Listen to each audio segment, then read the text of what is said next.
Bienvenidos al programa Una vida por la libertad, un ciclo de entrevistas sobre las figuras más importantes del pensamiento de la sociedad libre. Soy Rafael Rincón Urdaneta Serpa, investigador de la Fundación para el Progreso. Hoy vamos a tener probablemente a una de las figuras más importantes del pensamiento del siglo XX, Friedrich von Hayek. Tenemos con nosotros al decano de la Escuela de Gobierno de la Universidad Adolfo Ibáñez, el profesor Leonidas Montes. Muchas gracias, Leonidas, por acompañarnos hoy en esta entrevista. Bien, voy muy brevemente a leer el currículum de Leonidas Montes, quien es doctor en Economía del King's College de la Universidad de Cambridge. También es ingeniero civil industrial, licenciado en Filosofía y magíster en Ciencia Política de la Pontificia Universidad Católica de Chile. Sus áreas de investigación giran en torno al pensamiento de Adam Smith y el contexto intelectual del siglo XVIII, con un especial énfasis en la Ilustración escocesa. Es, además, entre otras cosas, miembro del Consejo Directivo y del Comité Ejecutivo del Centro de Estudios Públicos, del Comité de Buenas Prácticas de la Bolsa de Comercio de Santiago, del directorio del International Adam Smith Society y es columnista regular de La Tercera y de La Segunda, dos diarios chilenos. Fue presidente del Directorio de Televisión Nacional de Chile entre los años 2010 y 2012. Es miembro de la sociedad, miembro del Executive Committee de la History of Economic Society. Actualmente es decano de la Escuela de Gobierno de la Universidad Adolfo Ibáñez.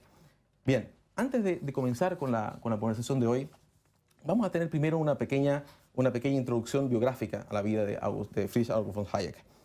Hayek nació en Viena, en el entonces Imperio Austrohúngaro, en el año de 1899. Fue economista y filósofo social de la escuela austríaca. Sus obras, abundantes, fueron consecutivos aportes a la idea de la libertad.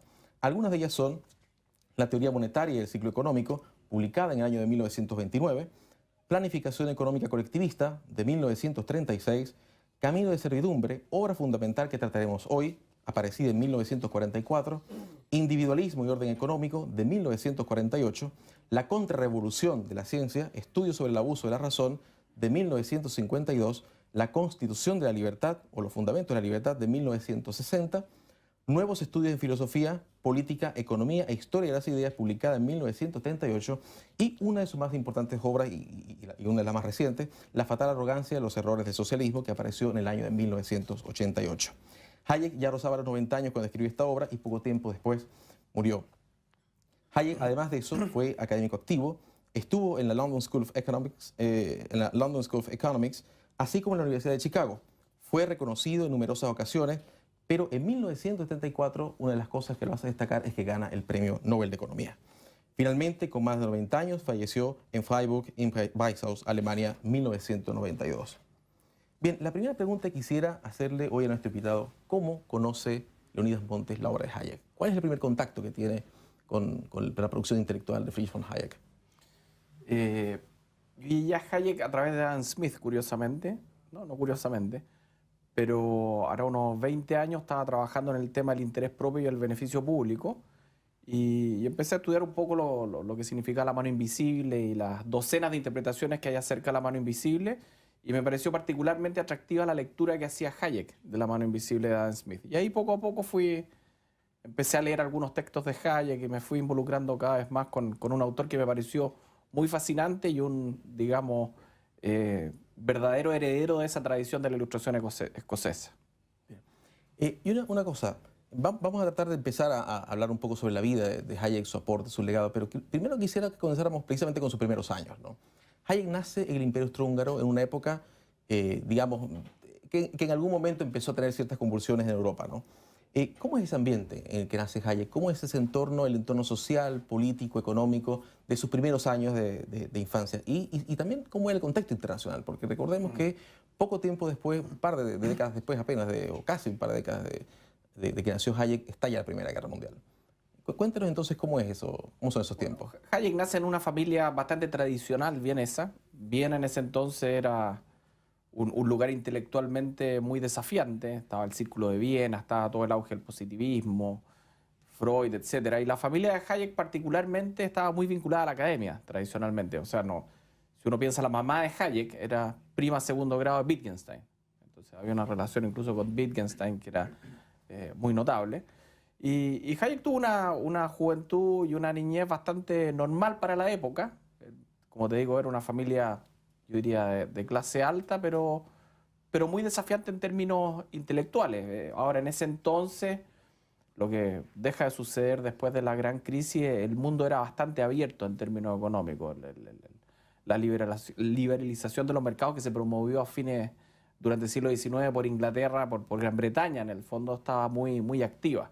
Era una época económicamente próspera, por así decirlo. Hasta que llega la Primera Guerra Mundial y después, obviamente, la Gran Depresión de fines del 28, 29, 30.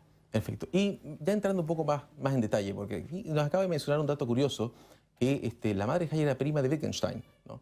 ¿Cómo era el entorno familiar de Hayek? Si ya no el entorno más grande, sino el entorno familiar. Incluso hay un par de cosas interesantes, por ejemplo, como que su padre se dedicaba a la botánica, o en algún momento se llegó a dedicar a la botánica. ¿Cómo es el entorno familiar de Hayek? Yo creo que el entorno familiar era intelectualmente muy atractivo y era un caldo de cultivo para ver una serie de inquietudes que Hayek fue desarrollando. Si uno algo puede decir acerca de Hayek es que tuvo una mirada multidisciplinaria a una serie de disciplinas. El mismo hecho que tú mencionas del padre de Hayek. Bueno, ya en esa época de joven, en Viena, Hayek tenía una gran atracción por los temas de la evolución, por Darwin, por lo que sucedía en términos evolutivo, etcétera. Y es por eso que bastante tiempo después publica este libro tan importante que es The Sensory Order, que lo publica en el año 52 y que básicamente obedece una inquietud de su juventud que fue desarrollando con el tiempo y que ya cuando él estuvo en Chicago ahí pudo darle pie suelto a esa área que tenía un poco descuidada. ¿Te fijas? Entonces fue un ambiente, yo diría, desde el punto de vista intelectual, muy próspero y muy propicio para lo que iba a ser la vida intelectual de Hayek. Lo interesante es que era un ambiente rico y próspero al interior de su familia y también en el entorno cosmopolita, claro, de Viena, una capital musical, una capital artística, en fin. Intelectual. ¿No? Intelectual, exactamente. ¿No? Y la juventud de Hayek, ¿no? Hay varios episodios interesantes que quisiéramos tocar, entre esos la guerra, después a la militancia política de Hayek en algún momento. ¿Cómo es la juventud de Hayek? ¿Cómo es en términos, digamos, además de formación escolar, pero además un poco de lo que cualquier joven hace en esa época?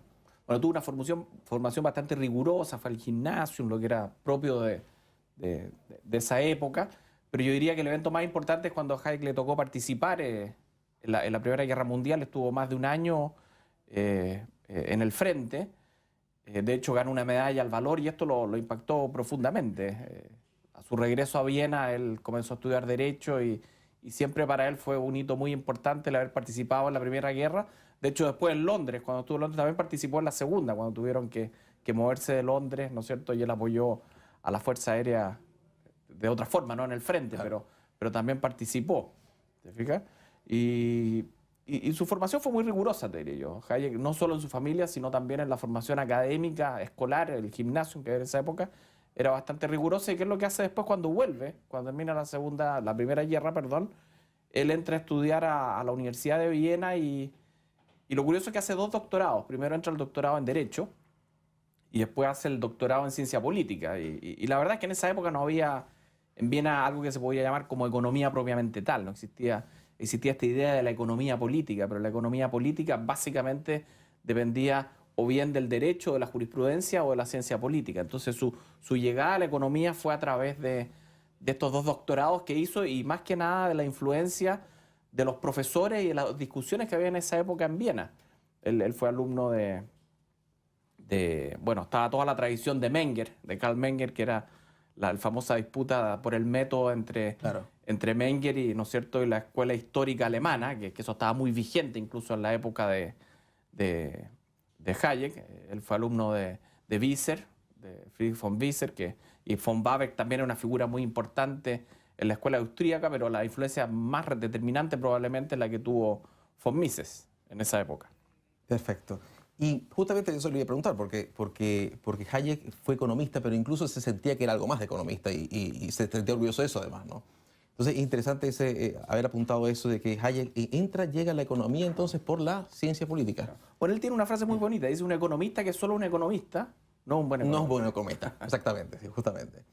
Bien, y ese es uno de los temas muy interesantes, porque ahí viene todo, o sea, el hecho de que Hayek, ¿no es cierto?, vaya a Chicago y no entre a la Facultad de Economía, te fijas, esté en el Committee of Social Thought, es representativo de una disputa que había entre la forma que tenía Hayek de ver la economía y cómo la escuela de Chicago veía la economía. Había una disputa metodológica muy importante. Claro, por Así eso que en la algún discutimos momento, claro, interesante. en algún momento también decía, yo estoy de acuerdo con Friedman en casi todo, Exacto. menos en quizás su forma de aproximarse Claro. a, Era una a las afinidad más cosas, bien claro. política que metodológica ¿Qué desde el metodológica? punto de vista de la economía. Justamente. Hayek era muy crítico de los modelos económicos, era muy crítico, si tú te acuerdas, Friedman, la base de toda la economía positiva es la capacidad predictiva de la economía, que es la que de alguna manera valida los modelos, y Hayek era absolutamente contrario a eso. Hayek no creía en la capacidad predictiva de la economía, Es él decir, no creía que la economía era una ciencia, de hecho. no era un hombre de pensamiento tan rígido en ese sentido. Es decir, No, yo te diría que tenía toda esta influencia de la filosofía política y yo te diría particularmente la influencia que tuvo la Ilustración escocesa en el pensamiento de Hayek fue muy importante para la forma que él tuvo para ver los fenómenos económicos como fenómenos sociales.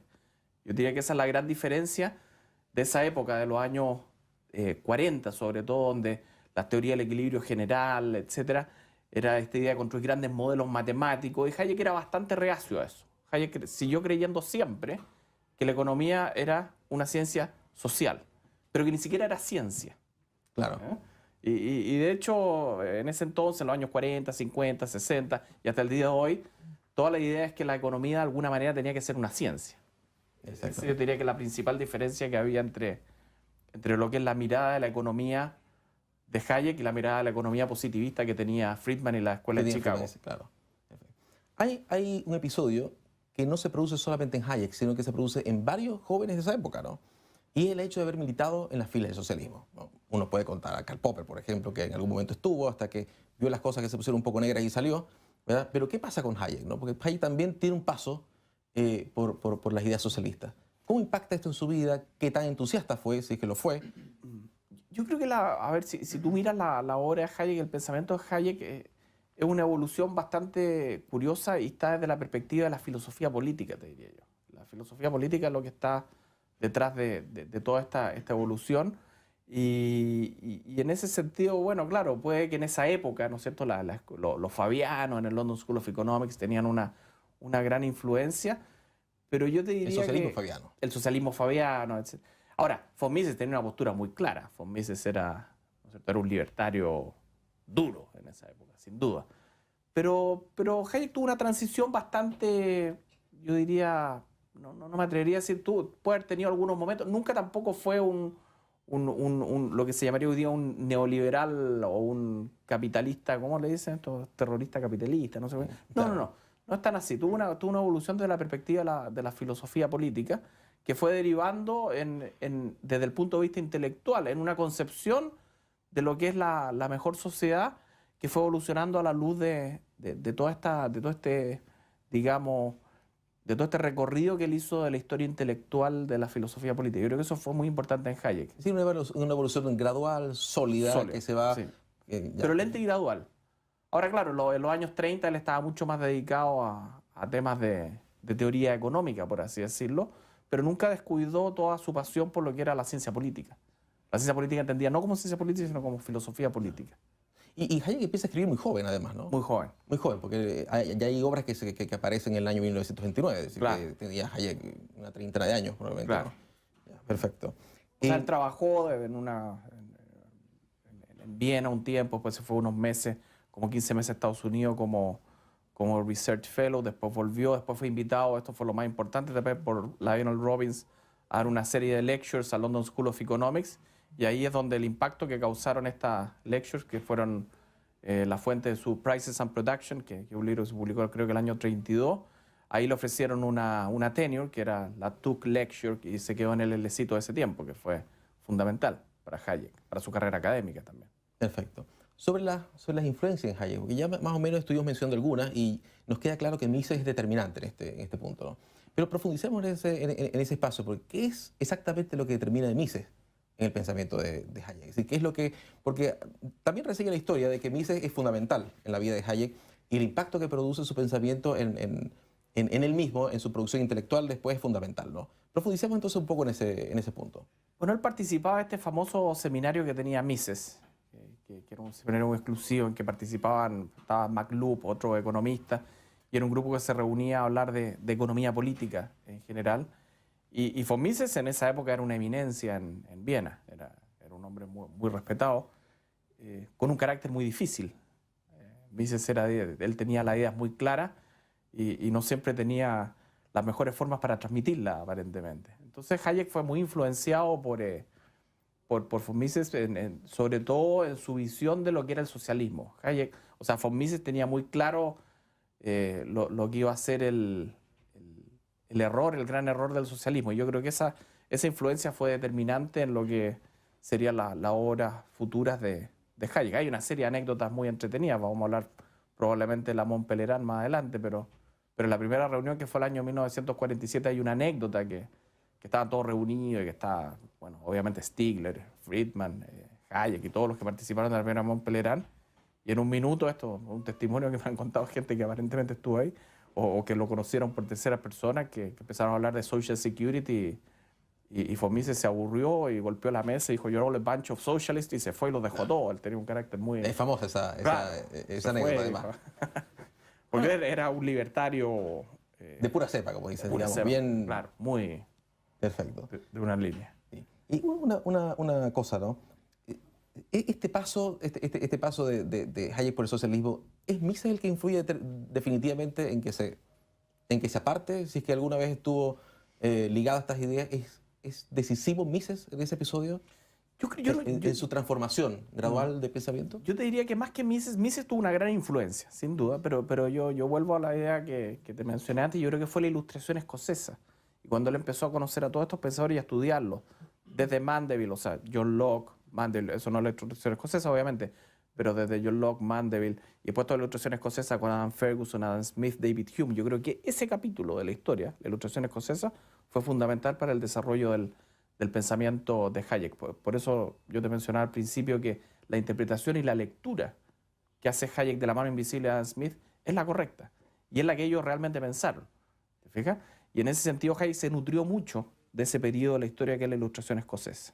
Entonces no es baladí, por ejemplo, que él distinga entre dos tipos de liberalismo. Él habla del liberalismo clásico, británico o evolucionario, que es la Ilustración escocesa, contra el liberalismo continental, Francia, racional o constructivista. Son dos tipos de liberalismo. Y en estos dos tipos de liberalismo, ¿qué es lo que pesa? ¿Cuánta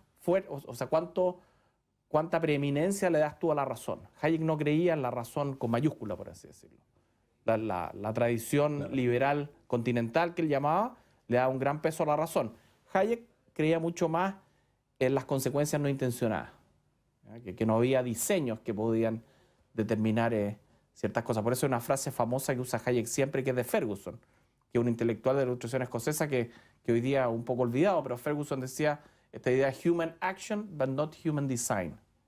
Claro. Que todos los fenómenos sociales, las instituciones, son frutos de la acción humana, pero no necesariamente del diseño de las personas.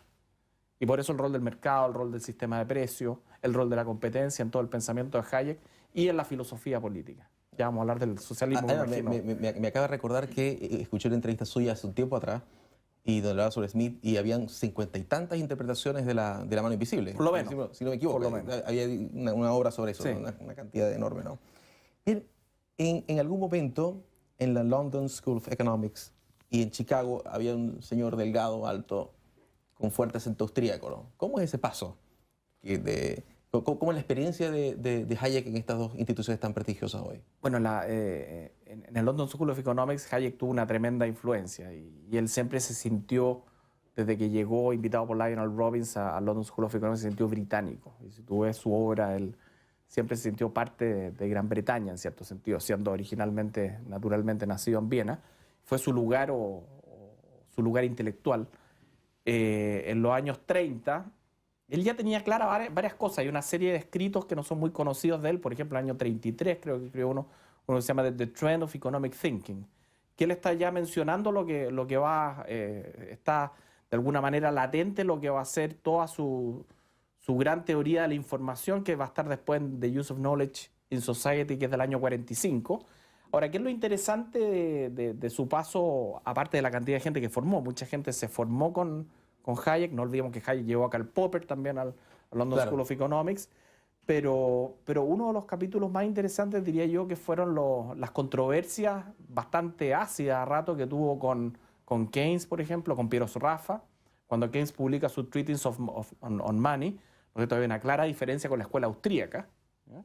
Y comienzan una serie de debates que son muy interesantes, muy acalorados a rato. También tiene controversias con Lange, que en esa época era un economista muy importante, con Frank Knight en Estados Unidos. O sea, una época de bastante debate intelectual. Ahora, lo bonito de lo que le tocó vivir a Hayek en Inglaterra, y por eso yo creo que él era tan respetuoso de ese liberalismo clásico o liberalismo propio de la Ilustración escocesa, casi inglés, es que, y este es un capítulo que no es muy conocido, pero cuando durante la Segunda Guerra de London School of Economics se tuvo que evacuar, quien invitó a Cambridge a Hayek fue el propio Keynes. Keynes lo invitó y le dijo, lo acogió en Cambridge, siendo que eran los dos intelectualmente contrincantes. ¿Ya? Pero se sentían un respeto mutuo. ¿Por qué? Y esto es lo interesante. Porque tanto Hayek como Keynes eran economistas, pero no eran solo economistas. Claro. Y los dos eran intelectualmente tipos muy diversos y muy multidisciplinarios. Un detalle, Keynes era un fanático de las primeras ediciones, de los manuscritos antiguos, y se dedicaba a coleccionar primeras ediciones de Newton, compró una cantidad de manuscritos de Newton en esa época que hoy día valen una fortuna, y tenía toda una colección de libros antiguos y de manuscritos muy importantes que la cedió a la biblioteca de Cambridge. Él descubrió el abstract de David Hume, lo descubrió con Piero Sraffa, unos papeles escritos que ahora está publicado.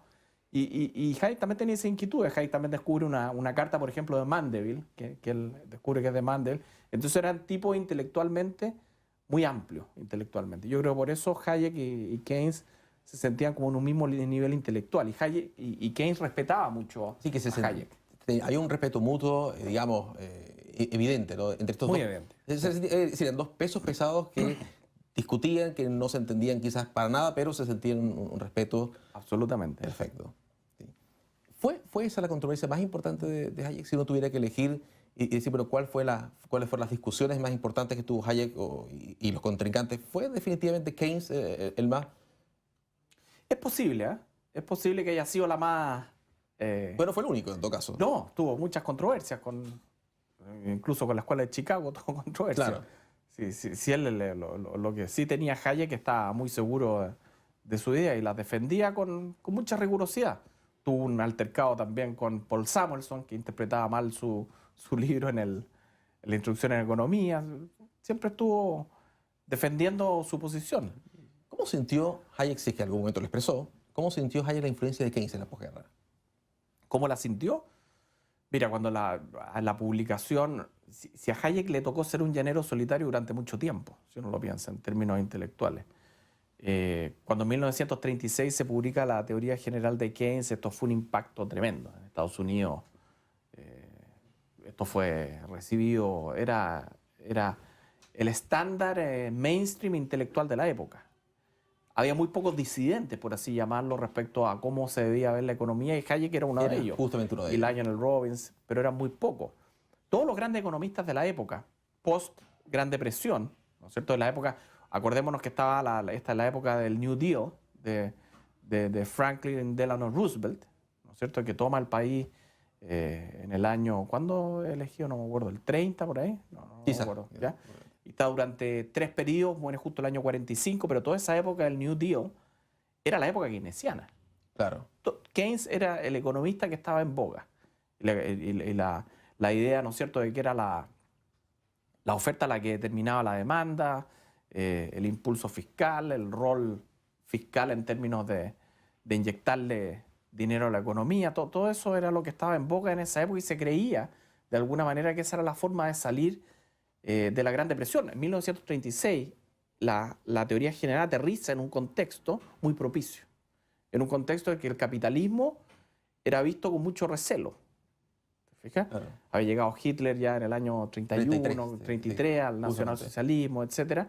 Entonces, la Gran Depresión, de alguna manera, fue interpretada en esa época, como ha sido ahora en todas las crisis económicas que suceden de vez en cuando, la crisis financiera internacional del 2008, como el fracaso del capitalismo.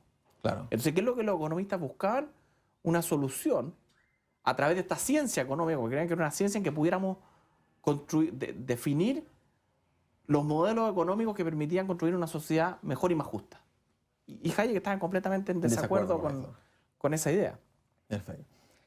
Entremos en la obra de Hayek. Hay una anécdota que involucra a un ministro checo de privatización llamado Tomáš Ježek. Y dice, si los ideólogos del socialismo tuvieran que elegir un libro que fuese necesario censurar y prohibirlo estrictamente a cualquier precio, ese tendría que ser Camino de Servidumbre. Sí. ¿Qué tiene Camino de Servidumbre? Bueno, lo Es que tan tiene, peligroso aparentemente. Lo que tiene el Camino de la Servidumbre, que es un ataque brutal y muy bien sustentado a lo que es el socialismo. Ahora, no solo el Road to Serfdom, porque el Road to Serfdom, el Camino de la Servidumbre, estaba dirigido al público general. Es un texto que ya venía desarrollando Hayek hace tiempo, desde el London School of Economics, y que básicamente lo lanzó a la fama. Si la verdad es que Hayek en esa época, como economista e intelectual, era, yo te diría, un segundo orden comparado con Keynes, con lo que fue después John Kenneth Galbraith, que eran grandes figuras. Hayek era un académico que estaba en su oficina, que hacía sus investigaciones, que formaba alumnos en sus doctorados, que hacía sus clases, pero no era una figura pública. Lo que hace el Camino a la Servidumbre es que lo convierte en una figura pública mundial. Y esto es muy interesante. Y podemos ver por qué.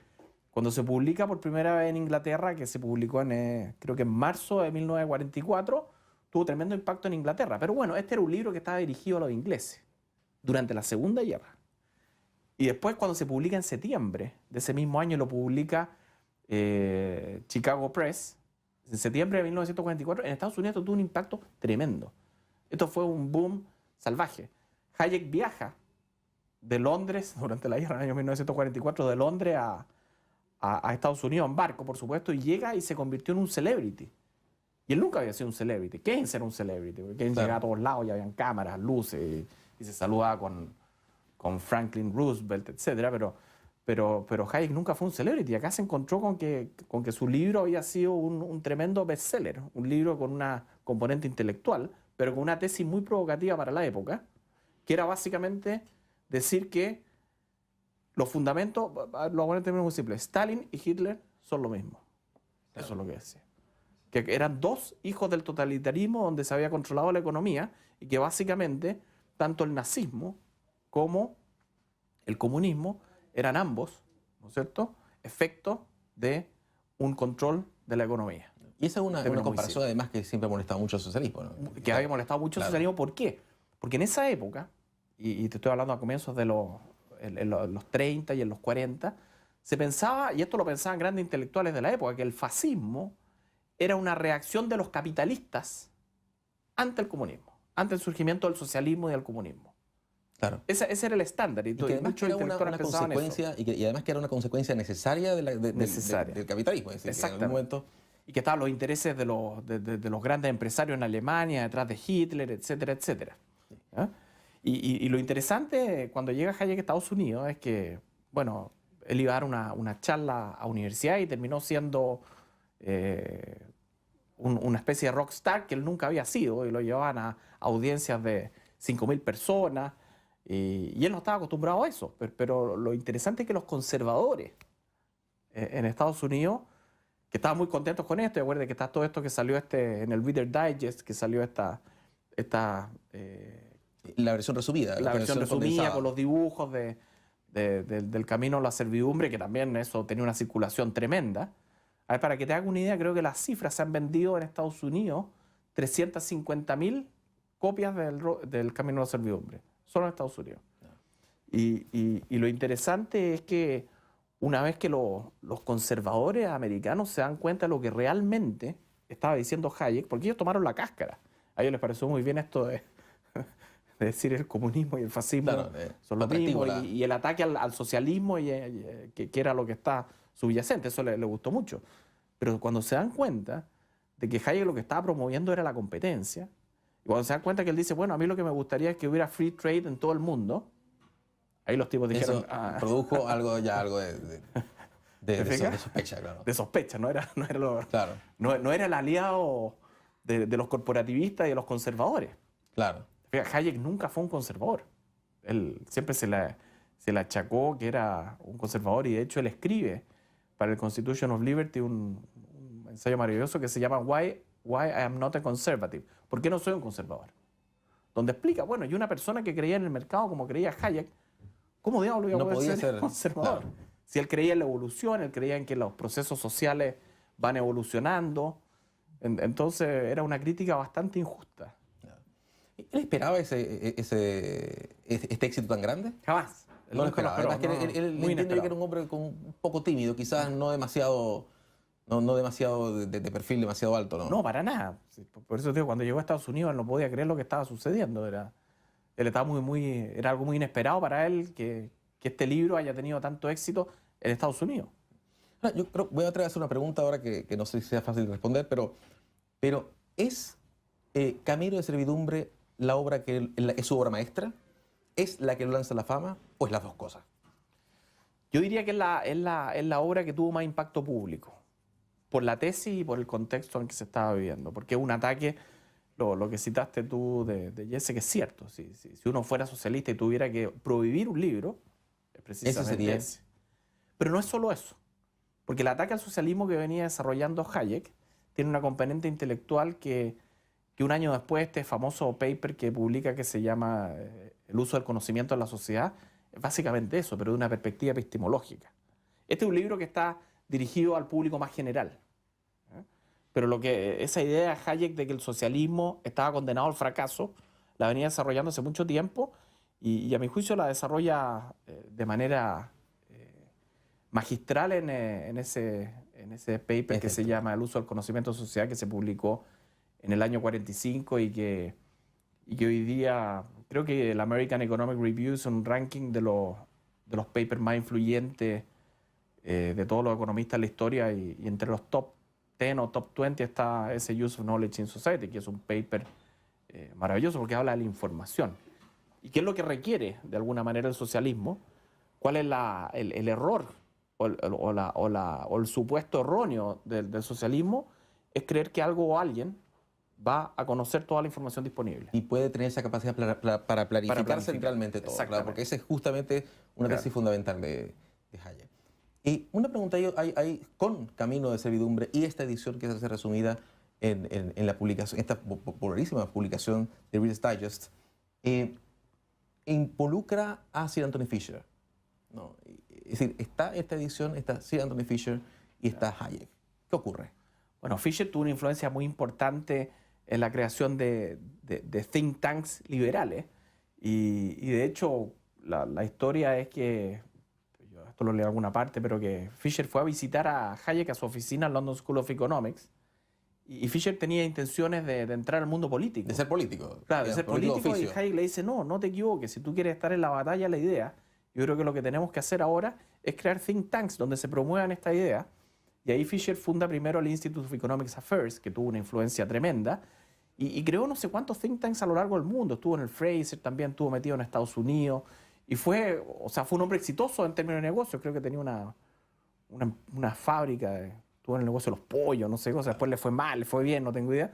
Pero creó una serie de think tanks que fueron muy influyentes. Fue un gran promotor de crear centros de estudios liberales como este, ¿no es cierto?, que tuvieron una tremenda influencia en esa época. Y en el Institute of Economic Affairs, obviamente, después llegaron Harris y Seldon y tuvieron una tremenda influencia y fue muy importante en toda la época de Thatcher después. ¿Era Hayek un antigobierno? No. Hayek no era antigobierno. Hayek creía que eso sí, que el gobierno tenía funciones muy acotadas y que sus funciones estaban delimitadas por lo que era la libertad individual de las personas. Existe la caricatura de considerar a Hayek como que él quisiera eliminar el Estado, y eso no es así. Casi un monarquista, quizás. Claro, casi un anarquista, digamos.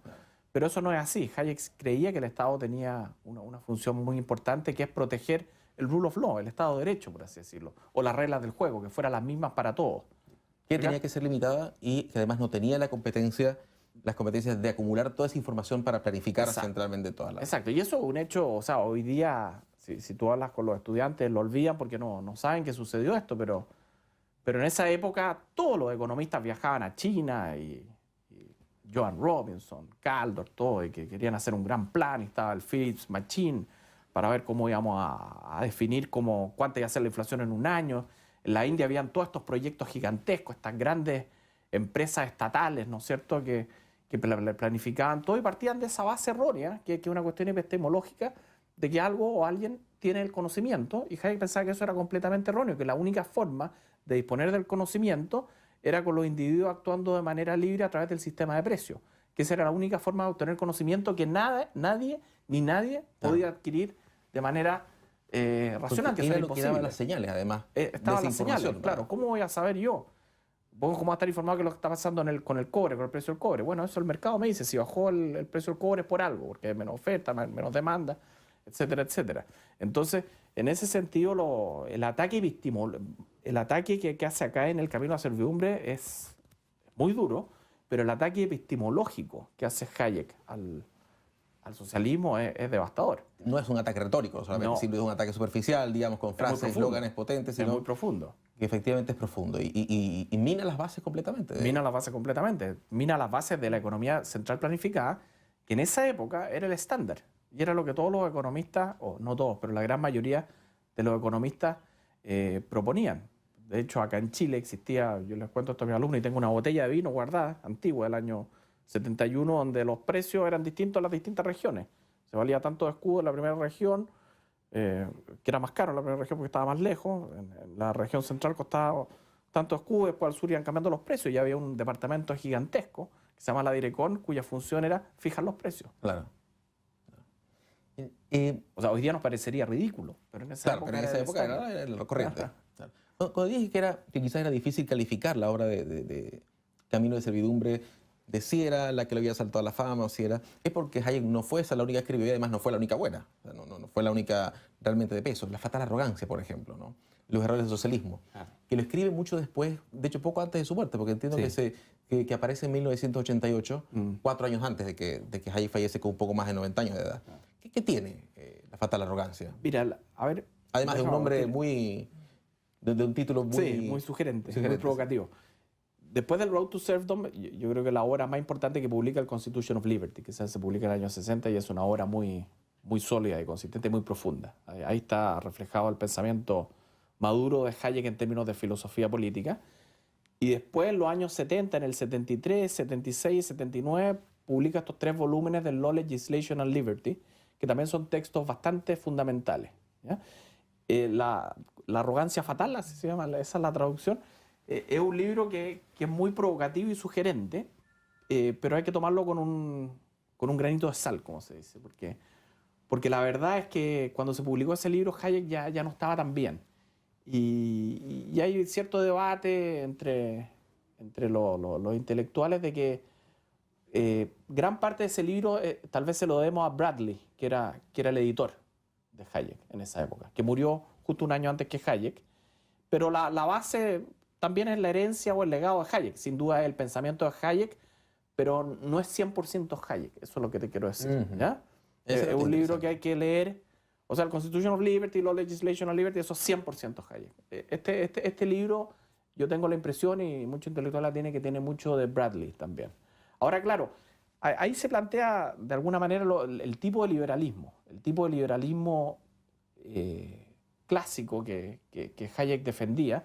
Y esto de la fatal arrogancia de creer que uno puede conocer toda la información. Ese es el gran punto. Claro. Y que también hace una distinción porque Hayek, de alguna manera, si uno lo piensa en su vida y si uno lo ve en su escrito, también el liberalismo tiene algo de carácter moral, por así decirlo. Y la clave del liberalismo que plantea Hayek, en términos de carácter, es que el liberal, de alguna manera, es humilde. Y el liberal continental es arrogante. Porque el liberal continental, o el otro tipo de liberalismo, el liberalismo de la razón, cree que lo puede saber todo. Y Hayek, ¿no es cierto?, que se nutrió mucho de la tradición de la Ilustración escocesa, es bastante más cauto en ese sentido. Él cree que la razón tiene sus límites, cree que los fenómenos sociales, de alguna manera, tú hablas del orden espontáneo, surgen de la interacción de los individuos, de la acción de los individuos, pero muchas veces son consecuencias no intencionadas, que nadie puede predecir o de alguna manera predeterminar ex ante. Entonces, en ese sentido, la fatal arrogancia también es acusar a que de alguna manera, incluso dentro del liberalismo malentendido, o del socialismo, por así decirlo, poner un extremo, existe cierta arrogancia, cierta soberbia de creer que uno tiene más capacidades de las que realmente tenemos en cuanto a lo que es la complejidad de los fenómenos sociales. Yo te diría que ese es un poco el sentido de ese libro. Pone al intelectual en una medida mucho más pequeña de la que normalmente se... ¿no? Absolutamente. Claro. Y si tú ves la vida de Hayek era un tipo muy humilde. Él enfrentó todos los embates. Cuando yo te decía que él fue un llanero solitario, bueno, efectivamente, él fue un llanero solitario durante mucho tiempo. Solo al final de su vida, él pudo ver que sus ideas de alguna manera se estaban llevando a cabo. Y él estaba muy contento de esto. Decía, me alegro por la juventud, pero era un hombre de un carácter muy humilde, muy modesto, intelectualmente. Siendo un coloso intelectual, por otro lado. Claro, además de eso. Sí, la Mont Pelerin Society, esta organización que todavía no solamente es vigente, sino además muy influyente, es fundada, entre otras personas, por Hayek, en el año 47, fines de la posguerra, justamente, ¿no? ¿Qué es la Mont Pelerin Society? ¿Qué hacen? ¿Qué impacto tuvo? ¿Cómo fue la participación de Hayek en esto? Mira, la Mont Pelerin es producto del viaje que cuando Hayek va a promover su camino a la servidumbre en Estados Unidos a fines del año 44, él hizo una serie de contactos allá. Y eso le permitió después, el año 47, crear esta Mont Pelerin Society. Y el objetivo, porque él fue el líder de esto, ¿cuál era el objetivo de la Mont Pelerin? Y es para contribuir a la preservación y la mejora de la sociedad libre. Ese era el sentido. En una época en que el socialismo estaba tomando a los grandes intelectuales, esto era un espacio reducido y único con grandes intelectuales, que estaba, yo te decía, Stigler, Friedman, von Mises, etc. Y se forma en Mont Pelerin, en este hotelito, se junta por primera vez y la Mont Pelerin sigue vigente y se reúnen año a año en un lugar distinto. Este año es bastante particular, yo estoy muy contento porque ahora se va a hacer la Mont Pelerin en Galápagos. Justamente, claro. Y por primera vez se va a tocar, ya me parece muy interesante que en la Mont Pelerin se estén dando cuenta de la importancia que tiene la evolución.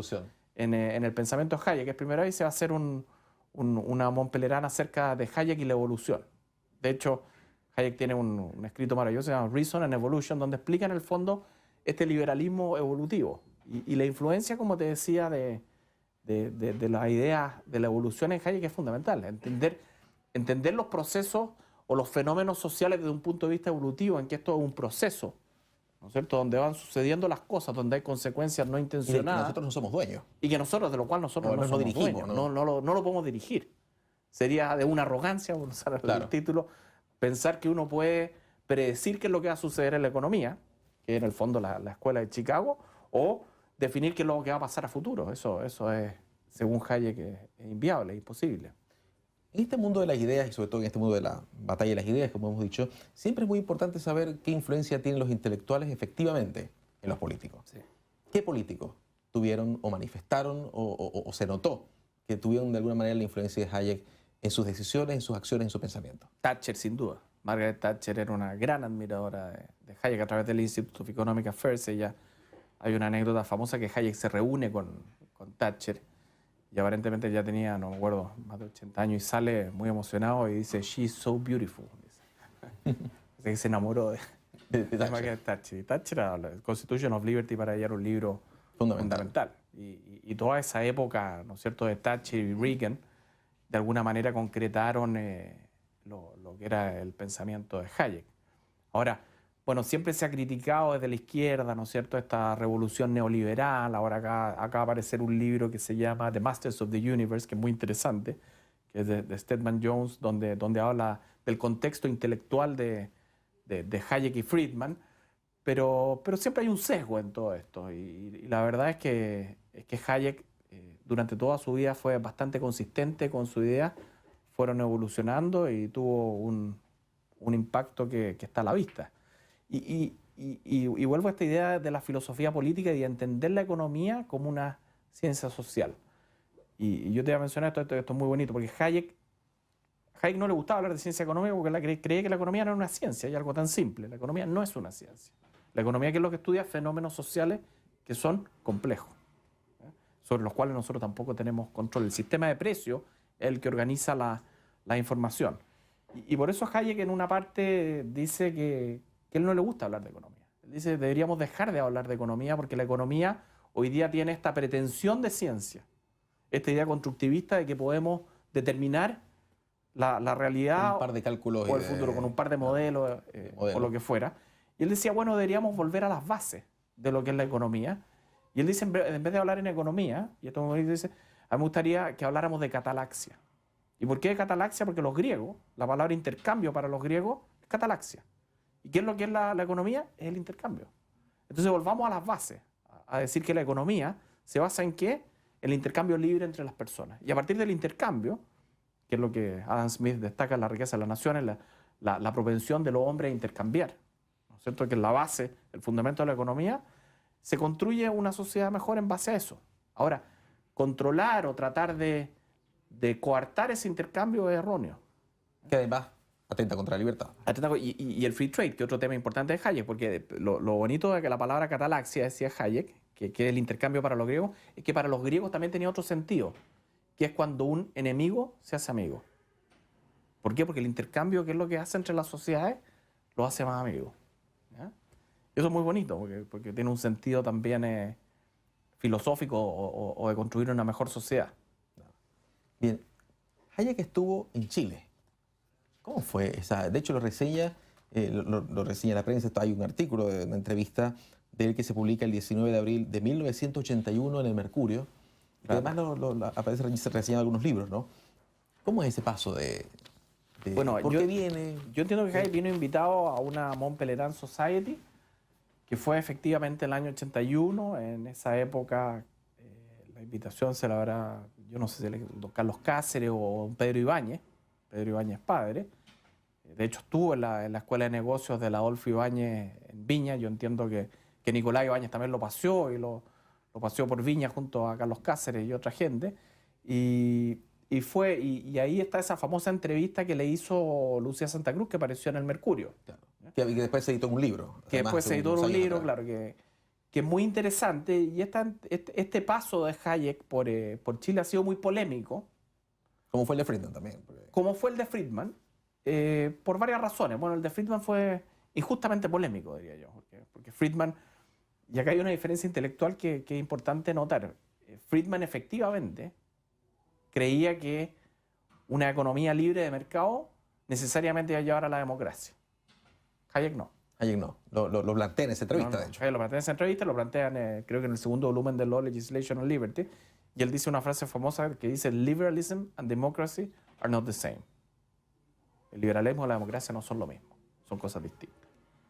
Entonces, de alguna manera, el debate que se ha producido, bueno, esta tesis de Hayek de decir que perfectamente, y él lo afirma, creo, en esa entrevista, decir que bajo un gobierno autoritario pueden haber principios liberales. Y que naturalmente también no lo dice como lo dice Hayek, pero como lo dice Friedman, pero que la democracia obviamente es el mejor mecanismo compatible con una economía social de mercado, por así decirlo. ¿Qué críticas son las que hoy? Porque ya ahí empezamos a entrar un poco en él tuvo unas grandes controversias con Keynes y todo, pero ¿qué críticas recibe Hayek hoy? ¿Quiénes son sus críticos principales? ¿Por qué se le critica? ¿Por qué se le ataca? Mira, la izquierda siempre ha criticado a Hayek porque de alguna manera él representa lo que fue la caída del muro de Berlín, en cierto sentido. Las privatizaciones, todo eso que la faceta intelectual. Claro, la base intelectual de esta idea de la importancia del mercado y la importancia de los precios y del intercambio es básicamente hayekiana. Ahora, a Hayek tampoco le gustaba mucho que lo clasificaran de neoliberal, ¿eh? Y él siempre, cuando se definía como liberal, él consideraba la tradición liberal clásica, que es la tradición liberal evolucionaria, que llamaba él, o la tradición liberal británica, lo voy a poner en términos muy amplios, que parte en la Ilustración escocesa y después sigue con John Stuart Mill, si quiere, en el siglo XIX.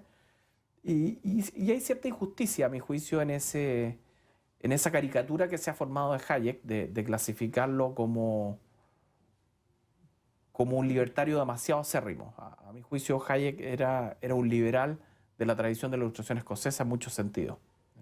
Él nunca se opuso al gobierno, él decía que el gobierno tenía que cumplir un rol, no creía ni siquiera en un Estado mínimo, sí creía que el gobierno y el rule of law y las constituciones deberían proteger las libertades individuales de los ciudadanos. Y en ese sentido, claro, el ataque que él hace, fundado de lo que es el socialismo y lo que es la economía central planificada, claramente fueron armas muy potentes desde el punto de vista intelectual contra el socialismo de esa época. Porque Hayek era muy humilde en todo caso, entonces no podía ser tampoco ese tipo de intelectual acérrimo, sordo, que no escucha las cosas, sino que se prestaba bastante para debatirlas y para, en sentido de bien. Bien, finalmente, fíjate que en ese sentido hay algo interesante. Cuando en el año 1971 se publica A Theory of Justice de John Rawls, que es un libro fundamental en la filosofía política, la filosofía política o la teoría política antes de Rawls estaba condenada al fracaso. Incluso la teoría política estaba tratando de permearse del desarrollo de la economía neoclásica, por así decirlo. Todos hablaban de Pareto, etcétera, etcétera, lo que era muy raro para los filósofos políticos. Y cuando surge este libro es bien curioso que Hayek tiene un par de comentarios. Hayek nunca da su posición respecto a este libro de Rawls, salvo un par de notas a pie de página por ahí, donde de alguna manera se nota que lo leyó y lo cita de manera casi favorable, lo que es muy interesante. Ese es un tema que interesante eso. Que es interesante discutir. Yo no he leído nada al respecto. Una vez lo hablé con Bruce Caldwell, pero él tampoco tiene claro qué es lo que pasó y por qué Hayek no empieza si fuera el libertario acérrimo que era, porque no hace un embate contra Rawls, que era lo que uno hubiera esperado de un libertario, de un von Mises, por ejemplo. Claro. Y para terminar, si tuviera que recomendarle hoy a los jóvenes, por ejemplo, ¿qué libro de Hayek, qué obra de Hayek no puede dejar leer? No puede dejar de conocer y leer y tenerla quizás casi como libro de cabecera. ¿Cuál sería esa? O sea, a mí sin duda, para recomendarle a un estudiante, a una persona que se inicia en Hayek, el camino a la servidumbre es un libro fascinante. Aparte de que está muy bien escrito, es muy sólido intelectualmente, es accesible, no tiene las complejidades de los otros libros. O sea, leer Constitution of Liberty o Law, Legislation and Liberty son intelectualmente un poco más pesados. Es el libro que yo recomendaría, sin duda. Y a mí hay un ensayo de Hayek que me parece particularmente interesante, que es uno que se llama Individualism, True and False. No sé si está traducido, individualismo verdadero o falso. A mí también me parece una buena entrada a entender el pensamiento la corriente intelectual detrás del pensamiento de Hayek, entre los distintos tipos, estos dos tipos. Cuando habla de individualismo verdadero o falso, son los dos tipos de liberalismo. Donde hay una crítica además acérrima a lo que es esta noción del homo economicus o de la racionalidad económica. Hayek era muy contrario a creer que los hombres eran solo homo economicus que maximizaban su utilidad. Eso estaba fuera de su visión de lo que era la economía como una ciencia social más amplia. Perfecto. Bien, Leonidas, quiero invitarte, antes de cerrar esta sesión de hoy, quisiera invitarte a conversar un poco con las personas que tenemos con nosotros, si tienen algunas preguntas que puedan plantearle a Leonidas sobre Hayek. Hola, soy Joaquín y quisiera que profundizara más en la distinción que se hace entre el liberalismo, digámoslo así, anglosajón y el liberalismo continental, porque bueno, esta fundación trae el nombre de un liberal francés. Y no sé y quisiera que en esto nos ilustrara cuáles serían las diferencias quizás metodológicas o más de fondo entre lo que podría diferenciar entre la arrogancia y la humildad que decía usted, entre todos estos procesos que a los ingleses les gustan que se llaman evolutivos y a los franceses que son más construccionistas, porque también Courcelles-O'Neill tenía un profesor que era Molinari, ¿cierto? Y bueno, no era francés, era belga, pero supongo que está dentro de la misma tradición. También en un discurso, Bastiat dice que aunque no le guste a los que lo estaban escuchando, él se sentía parte de la tradición liberal inglesa o norteamericana. Entonces, en ese aspecto no sé, y creo que sería muy bueno que nos ilustrara y profundizara más sobre esa distinción, y si acaso todos los liberales franceses eran de la escuela continental, o si habían intercambio entre personajes y los distintos liberalismos. Eso, gracias. No es fácil la pregunta, pero voy a tratar de esbozar alguna desde la perspectiva de la historia de la idea. Tú puedes partir de Maquiavelo, si quieres, de alguna manera, y del republicanismo de Maquiavelo. De esta idea de qué es lo que tenían las repúblicas para Maquiavelo y por qué a un príncipe le costaba conquistar una república y tenía que destruir esa república, porque ¿qué tenían los ciudadanos? un sentido a la libertad. Y esto Maquiavelo, y por eso desarrolla después en sus discursos de Tito Livio la república, ¿cierto? Venecia, en ese entonces Florencia, que eran repúblicas prósperas, donde había libertad para los ciudadanos. Y de alguna manera toda esa tradición republicana es el mismo origen del liberalismo, y se va engarzando en Inglaterra. Después toda esa tradición republicana, bueno, viene John Locke por el lado liberal, que dice, bueno, ¿qué es lo que es la propiedad? ¿Qué es lo que tenemos que proteger nosotros? La vida, nuestra integridad física, ¿no es cierto? Después las promesas, ¿ya? Y la propiedad privada, el Estado, dice, habla de Estado, lo propio, ¿ya? La importancia de lo propio. Ese punto yo creo que es bien fundamental para el liberalismo. La idea de que lo propio, entendido en un sentido, fíjate que lo propio no se entiende solo en un sentido material, sino que también se entiende en un sentido moral. En el siglo XVIII se puede hablar de actuar con propiedad, de la propiedad del comportamiento, ¿ya? Entonces, la propiedad era un sentido muy amplio, que implicaba no solo la esfera de lo material, sino que la esfera moral de tu propia persona y de tu propio hogar, si quieres, ¿ya? Entonces, en esta idea de que el republicanismo comparte sus orígenes con el liberalismo, se va dando toda una tradición que puede en Harrington, Sidney, en Inglaterra. Después viene toda la tradición política en Inglaterra con la Magna Carta, con un parlamento muy temprano, donde un día, ¿no es cierto?, el rey dice que el parlamento no tiene poder y ¿qué hace con el rey? Le cortan la cabeza, llega Cromwell. Hay toda una tradición republicana liberal muy importante y que se permea en estos grandes pensadores. Y yo creo que diría la cúspide de este pensamiento se alcanza en la Ilustración escocesa, particularmente con pensadores como David Hume y Adam Smith. Ellos, yo diría, son los que representan esa tradición liberal de la cual Hayek se siente un heredero muy agradecido, por así decirlo, de esa tradición.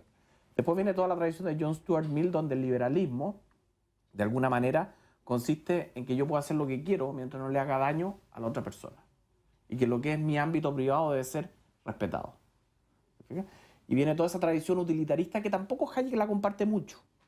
El utilitarismo no era para Hayek la corriente natural. El utilitarismo, de alguna manera, es la corriente filosófica que da sustento a la economía neoclásica después, si tú lo piensas en términos intelectuales. ¿Y cuál es la diferencia con el liberalismo continental? Yo te voy a poner una sola palabra, la Revolución Francesa. Esos frutos, diría, que fue que Napoleón dijo, esa es la falta de Rousseau. Rousseau, que era el gran intelectual del siglo XVIII, Adam Smith lo conoció, leyó sus libros, lo criticó también. Y es muy bonito porque una parte de Adam Smith dice, el problema de Rousseau es que es un republicano llevado muy al extremo. ¿Y por qué? Porque de alguna manera, desde la tradición cartesiana, el énfasis en Francia había sido ¿en qué? En el uso de la razón. En que mediante la razón, el pienso luego existo, ¿no es cierto? Es mucho más que eso. Es que mediante el uso de la razón yo puedo definir cuál es la mejor sociedad. ¿Y qué pensaban estos otros pensadores escoceses? Que la sociedad es un fenómeno evolutivo que se va dando, donde a veces hay consecuencias no intencionadas, donde la acción de los humanos va determinando ciertas instituciones que a su vez pueden cambiar. Y este es, por así decirlo, como diría Popper, un proceso de prueba y error que se va moviendo, pero no, donde nadie puede tener la panacea o la última receta respecto a algo. Es una tradición, esa tradición liberal, yo te lo voy a poner una palabra, es más escéptica. Es más escéptica en el sentido de que desconfía no solo de la razón, sino que desconfía también de los seres humanos. Tiene una percepción de la naturaleza humana bastante realista, por así decirlo. No creen que los seres humanos son todos buenos, ¿ya? ¿Qué es lo que hace Hume cuando habla de la justicia? Dice, la justicia no es una virtud como la pensaba Platón. Dice, la justicia es una virtud artificial. Cuando nosotros vamos a hablar de justicia, tenemos que partir de la base de que todos son unos pillos, que todos son ladrones. Y ahí definimos la institucionalidad que es la justicia. ¿Te fijas?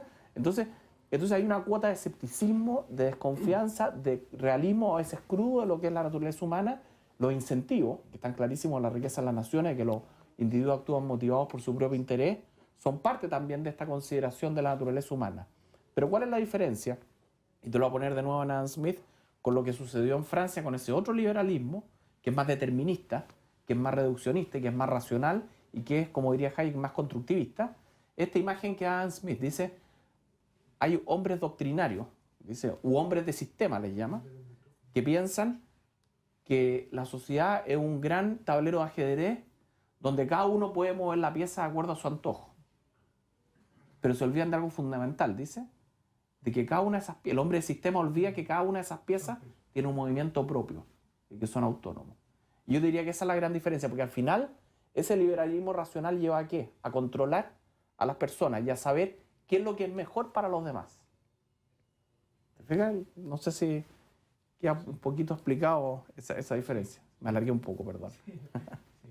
Cuando relataba su exposición, recordaba a Spencer, Herbert Spencer, que también tenía este apelativo que le dio a la izquierda de ser un darwinista social, por el concepto de evolución social, y que también comparte con Hayek, bueno, antecesora a Hayek, mucho de lo que ha expuesto. Ambos fueron, a mi juicio, como profetas del peligro de la soberbia humana, que acaba, yo creo que la cúspide de esta soberbia humana es la Shoah, en el cual se masacra a seres humanos solamente por tener una creencia distinta, una fe distinta, un pensar distinto. ¿Cómo es posible que, habiendo sido empíricamente comprobado una y otra vez el fracaso del socialismo, que conlleva siempre esta soberbia humana, por lo demás Spencer también desconfiaba de la poderosa razón humana, siempre fue humilde también ante lo que nos rodea, la realidad? ¿Cómo es posible que en Estados Unidos, el pilar de la libertad, se esté cuestionando hoy un masivo espionaje de sus ciudadanos? O que la Unión Europea, cuna de todos estos enormes pensamientos liberales, se esté controlando al individuo de tal forma que no tienen capacidad de maniobra los gobiernos para hacer frente a la crisis económica. O que en Venezuela y en Argentina se vuelva al control de precios que ha fracasado como medida para controlar la inflación desde la época de Diocleciano. ¿Cómo es posible que en Chile se esté planteando, hace 2 días en el debate televisivo, volver a estatizar una serie de empresas o de sectores de la economía y cambiar la Constitución, cambiar las reglas del juego? O sea, ¿por qué? Básicamente, lo que tú mencionas, bueno, aparte con Spencer, que Survival of the Fittest y todo eso, que con Darwin hay unos problemas, pero básicamente lo que sostiene lo que está pasando, bueno, es lo que dice Hayek, que hay que proteger y cuidar la libertad. Y es natural que la sociedad y los que dirigen las sociedades tiendan a tener la mayor cantidad de poder, y eso debemos protegernos mediante, ¿no es cierto?, el rule of law, y por eso las constituciones son tan importantes. Si tú te fijas, el título de Road to Serfdom tiene un sentido. Esta idea de Road to Serfdom es lo que plantea Tocqueville. Tocqueville decía, tú mencionas lo que pasa en Venezuela y en Argentina. Sí. Eso es básicamente lo que Tocqueville definía como la tiranía de la democracia. Pero cuando la gran mayoría apabulla las reglas de derecho, modifica las constituciones e ignora, ¿no es cierto?, lo que es la libertad individual. Y finalmente hay todo un ataque, una coacción sobre los individuos, que es lo más dañino y sobre lo que debemos protegernos. Ahora, claro, hay casos como Corea del Norte, ¿no es cierto?, donde esto ya no tiene arreglo. Entonces tiene una dinastía de Kim Il-jong y son tres dinastías donde la gente ya no tiene libertades. Se pierde. ¿Y cómo se pierde la libertad? Y esto es lo que decía Hayek, lo primero que se hace es a través del control de la economía. Se controla la economía, después se pierde la libertad y después se pone en jaque incluso la propia vida y la integridad física. Y es lo que sucedió con Stalin, ¿no es cierto?, lo que sucede en Corea del Norte hoy día, incluso en Cuba. Entonces eso es un llamado, lo que tú dices, a lo que está sucediendo aquí. No hay que bajar la guardia. Eso es lo que quería Hayek, que esta amenaza es permanente. Y lo que hay que hacer es proteger y cuidar lo que es la libertad individual ante los embates, ¿no es cierto?, de los gobiernos o de las modificaciones o de los encantos de sirena de la tiranía de la mayoría, como diría Tocqueville. Hola, soy Javier Rosa, alumno de la Facultad de Derecho de la Universidad de Chile, y creo que una pregunta pertinente en el contexto que estamos viviendo: ¿cuál cree usted que sería el mensaje más indicado de Hayek para los jóvenes hoy en Chile? ¿El mensaje? ¿Más indicado o el mensaje más que podría servirle más a los jóvenes en Chile hoy? Mira, yo me atrevería a decir de que de que en el fondo lo que estamos hablando ahora de esta diferencia entre los dos tipos de liberalismo que hablábamos antes, de que los fenómenos sociales son complejos, de que nadie es dueño de la verdad, de que nosotros no tenemos control sobre una serie de cosas, que nuestras acciones en realidad no siempre se van a ir dirigidas a lo que nosotros creemos, y de alguna manera de que todos los cambios que quisiéramos promover para mejorar la sociedad tienen que ser cambios lentos y graduales. Yo creo que eso está muy presente en Hayek, de que acá no se trata de hacer un Big Bang, un cambio de un día para otro. Eso no resulta. Desechar todo lo que se ha hecho es un pésimo consejero. Y si tú ves esta tradición, que es la tradición de la Ilustración escocesa, hasta Hayek, ellos creen en los cambios, creen que se puede mejorar la sociedad. No son conservadores, como te dije, son liberales. Creen en la evolución, en que los procesos, en que la sociedad se va adaptando a las nuevas exigencias y a las nuevas demandas de la sociedad, pero estos cambios tienen que ser lentos y graduales y velando siempre, ¿por qué? Por la libertad. Ese es el punto fundamental. Mientras la libertad de los individuos no sea puesta en riesgo, vamos avanzando por el buen camino, pero no borrando con un codo todo lo que se ha hecho y partiendo a foja cero, te lo voy a poner como abogado, no sé, foja cero, sino que consensuando y avanzando en la dirección y sin esa pretensión de saberlo y conocerlo todo. Ese es el gran riesgo que ve Hayek en esa arrogancia, ¿no es cierto?, en esa soberbia de los que se creen dueños de la verdad. Es una posición humilde, modesta, en que vamos viendo cómo se van dando las cosas, en que, guiados por esta mano invisible que no tiene ninguna intención, vamos avanzando hacia una sociedad mejor. Yo te diría que ese sería el mensaje que daría Hayek. Profesor Leonidas Monte, decano de la Escuela de Gobierno de la Universidad Adolfo Ibáñez, muchísimas gracias en nombre de Fundación para el Progreso por habernos acompañado hoy. Gracias a ti, Rafael.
Bienvenidos al programa Una vida por la libertad, un ciclo de entrevistas sobre las figuras más importantes del pensamiento de la sociedad libre. Soy Rafael Rincón Urdaneta Serpa, investigador de la Fundación para el Progreso. Hoy vamos a tener probablemente a una de las figuras más importantes del pensamiento del siglo XX, Friedrich von Hayek. Tenemos con nosotros al decano de la Escuela de Gobierno de la Universidad Adolfo Ibáñez, el profesor Leonidas Monte. Muchas gracias, Leonidas, por acompañarnos hoy en esta entrevista. Bien, voy muy brevemente a leer el currículum de Leonidas Monte, quien es doctor en Economía del King's College de la Universidad de Cambridge. También es ingeniero civil industrial, licenciado en Filosofía y magíster en Ciencia Política de la Pontificia Universidad Católica de Chile. Sus áreas de investigación giran en torno al pensamiento de Adam Smith y al contexto intelectual del siglo XVIII, con un especial énfasis en la Ilustración escocesa. Es, además, entre otras cosas, miembro del Consejo Directivo y del Comité Ejecutivo del Centro de Estudios Públicos, del Comité de Buenas Prácticas de la Bolsa de Comercio de Santiago, del directorio del International Adam Smith Society y es columnista regular de La Tercera y de La Segunda, dos diarios chilenos. Fue presidente del Directorio de Televisión Nacional de Chile entre los años 2010 y 2012. Es miembro de la sociedad, miembro del Executive Committee de la History of Economic Society. Actualmente es decano de la Escuela de Gobierno de la Universidad Adolfo Ibáñez. Bien, antes de comenzar con la conversación de hoy, vamos a tener primero una pequeña introducción biográfica a la vida de Friedrich August von Hayek. Hayek nació en Viena, en el entonces Imperio Austrohúngaro, el año de 1899. Fue economista y filósofo social de la escuela austríaca. Sus obras, abundantes, fueron consecutivos aportes a la idea de la libertad. Algunas de ellas son La teoría monetaria y el ciclo económico, publicada en el año de 1929, Planificación económica colectivista, de 1936, Camino de servidumbre, obra fundamental que trataremos hoy, aparecida en 1944, Individualismo y orden económico, de 1948, La contrarrevolución de la ciencia, Estudios sobre el abuso de la razón, de 1952, La Constitución de la Libertad o los fundamentos de la libertad, de 1960, Nuevos estudios en filosofía, política, economía e historia de las ideas, publicada en 1938, y una de sus más importantes obras, y una de las más recientes, La fatal arrogancia de los errores del socialismo, que apareció en el año de 1988. Hayek ya rozaba los 90 años cuando escribió esta obra y poco tiempo después murió. Hayek, además de eso, fue académico activo, estuvo en la London School. Y después, obviamente, la Gran Depresión de fines del 28, 29, 30. Perfecto. Y ya entrando un poco más en detalle, porque aquí nos acaba de mencionar un dato curioso, que la madre de Hayek era prima de Wittgenstein, ¿no? ¿Cómo era el entorno familiar de Hayek? Si ya no el entorno más grande, sino el entorno familiar. Incluso hay un par de cosas interesantes, por ejemplo, como que su padre se dedicaba a la botánica, o en algún momento se llegó a dedicar a la botánica. ¿Cómo es el entorno familiar de Hayek? Yo creo que el entorno familiar era intelectualmente muy atractivo y era un caldo de cultivo para ver una serie de inquietudes que Hayek fue desarrollando. Si uno algo puede decir acerca de Hayek es que tuvo una mirada multidisciplinaria a una serie de disciplinas. El mismo hecho que tú mencionas del padre de Hayek, bueno, ya en esa época de joven, en Viena, Hayek tenía una gran atracción por los temas de la evolución, por Darwin, por lo que sucedía en términos evolutivo, etcétera, y es por eso que bastante tiempo después publica este libro tan importante que es The Sensory Order, que lo publica en el año 52 y que básicamente obedece una inquietud de su juventud que fue desarrollando con el tiempo y que ya cuando él estuvo en Chicago ahí pudo darle pie suelto a esa área que tenía un poco descuidada. ¿Te fijas? Entonces fue un ambiente, yo diría, desde el punto de vista intelectual, muy próspero y muy propicio para lo que iba a ser la vida intelectual de Hayek. Lo interesante es que era un ambiente rico y próspero al interior de su familia y también en el entorno cosmopolita, claro, de Viena, una capital musical, una capital artística, en fin. Intelectual. ¿No? Intelectual, exactamente. ¿No? Y la juventud de Hayek, ¿no? Hay varios episodios interesantes que quisiéramos tocar, entre esos la guerra, después a la militancia política de Hayek en algún momento. ¿Cómo es la juventud de Hayek? ¿Cómo es en términos, digamos, además de formación escolar, pero además un poco de lo que cualquier joven hace en esa época? Bueno, tuvo una formación bastante rigurosa, fue al gimnasio, lo que era propio de esa época, pero yo diría que el evento más importante es cuando a Hayek le tocó participar en la Primera Guerra Mundial. Estuvo más de un año en el frente, de hecho ganó una medalla al valor y esto lo impactó profundamente. A su regreso a Viena, él comenzó a estudiar Derecho y siempre para él fue un hito muy importante el haber participado en la Primera Guerra. De hecho, después en Londres, cuando estuvo en Londres, también participó en la Segunda, cuando tuvieron que moverse de Londres, ¿no es cierto? Y él apoyó a la Fuerza Aérea de otra forma, no en el frente, claro, pero también participó. ¿Te fijas? Y su formación fue muy rigurosa, te diría yo. Hayek, no solo en su familia, sino también en la formación académica, escolar, el gimnasio, que en esa época era bastante rigurosa. ¿Y qué es lo que hace después cuando vuelve? Cuando termina la Primera Guerra, perdón, él entra a estudiar a la Universidad de Viena y lo curioso es que hace 2 doctorados. Primero entra el doctorado en Derecho y después hace el doctorado en Ciencia Política. Y la verdad es que en esa época no había en Viena algo que se podía llamar como economía propiamente tal. No existía esta idea de la economía política, pero la economía política básicamente dependía o bien del derecho, de la jurisprudencia o de la ciencia política. Entonces su llegada a la economía fue a través de estos 2 doctorados que hizo y más que nada de la influencia de los profesores y de las discusiones que había en esa época en Viena. Él fue alumno bueno, estaba toda la tradición de Menger, de Karl Menger, que era la famosa disputa por el método entre Menger y, ¿no es cierto?, y la escuela histórica alemana, que eso estaba muy vigente incluso en la época de Hayek. Él fue alumno de Wieser, de Friedrich von Wieser, y von Babeck también era una figura muy importante en la escuela austríaca, pero la influencia más determinante probablemente es la que tuvo von Mises en esa época. Perfecto. Y justamente eso le iba a preguntar, porque Hayek fue economista, pero incluso se sentía que era algo más de economista y se sentía orgulloso de eso además, ¿no? Entonces es interesante haber apuntado eso de que Hayek llega a la economía entonces por la ciencia política. Bueno, él tiene una frase muy bonita, dice: un economista que es solo un economista no un buen No es economista. un buen economista, exactamente, sí, justamente. Bien, Y ese es uno de los temas muy interesantes, porque ahí viene todo, o sea, el hecho de que Hayek, ¿no es cierto?, vaya a Chicago y no entre a la Facultad de Economía, te fijas, esté en el Committee of Social Thought, es representativo de una disputa que había entre la forma que tenía Hayek de ver la economía y cómo la Escuela de Chicago veía la economía. Había una disputa metodológica muy importante. claro, por Así eso que en la algún discutimos momento, claro, interesante. en algún momento también decía, yo estoy de acuerdo con Friedman en casi todo, Exacto. menos en quizás su forma de aproximarse Claro. a la... Era una a afinidad las más cosas, bien claro. política que metodológica, ¿Qué desde el metodológica? punto de vista de la economía.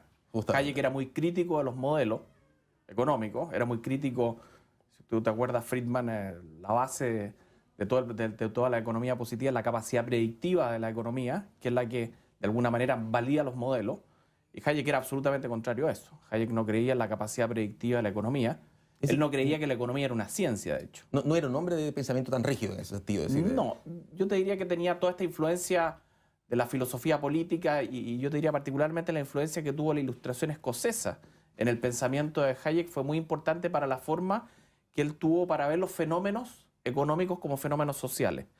Yo diría que esa es la gran diferencia de esa época, de los años 40 sobre todo, donde la teoría del equilibrio general, etcétera, era esta idea de construir grandes modelos matemáticos, y Hayek era bastante reacio a eso. Hayek siguió creyendo siempre que la economía era una ciencia social, pero que ni siquiera era ciencia.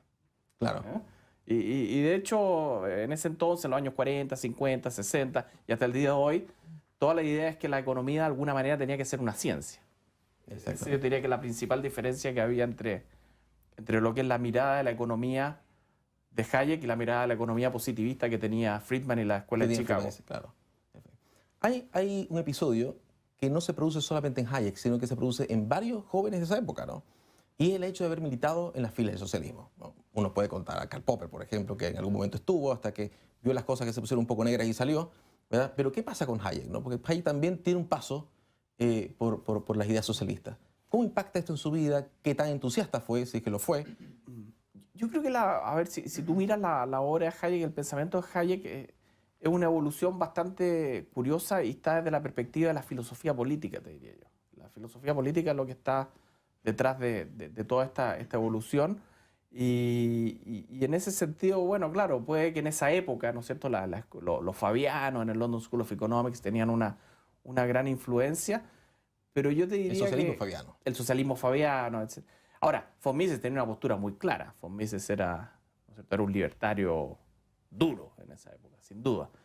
Pero Hayek tuvo una transición bastante, yo diría, no me atrevería a decir, puede haber tenido algunos momentos, nunca tampoco fue lo que se llamaría hoy día un neoliberal o un capitalista, ¿cómo le dicen estos terroristas capitalistas? No sé.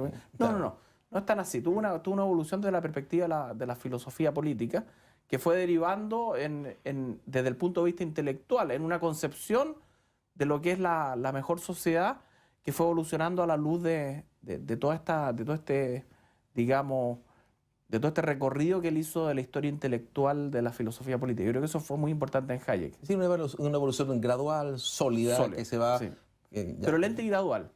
Ahora, claro, en los años 30 él estaba mucho más dedicado a temas de teoría económica, por así decirlo, pero nunca descuidó toda su pasión por lo que era la ciencia política. La ciencia política entendida no como ciencia política, sino como filosofía política. Y Hayek empieza a escribir muy joven, además, School of Economics, en la London School of Economics, así como en la Universidad de Chicago. Fue reconocido en numerosas ocasiones, pero en 1974 una de las cosas que lo hace destacar es que gana el Premio Nobel de Economía. Finalmente, con más de 90 años, falleció en Freiburg, en Weißhaus, Alemania, 1992.